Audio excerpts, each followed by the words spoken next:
تساقط الثلوج مجددا اليوم وبكميات كبيرة في عين دراهم أدى إلى عزلتها مجددا وقطع الطرقات المؤدية إليها، مع تواصل الطقس شديد البرودة هذا اليوم بسائر المناطق.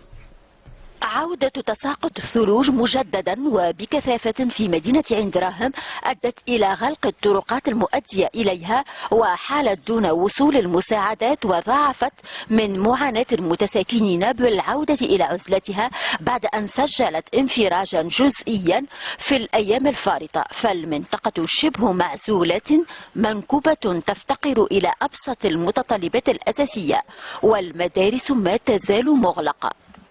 أما الطقس فيتواصل باردا اليوم في كامل أنحاء البلاد، مع نزول أمطار متفرقة بالشمال ومحليا بالوسط، وتساقط الثلوج بولاية جندوبة ومدن باجة وعمدون وتبار وتبرسق وتستور وقبلاط بولاية باجة.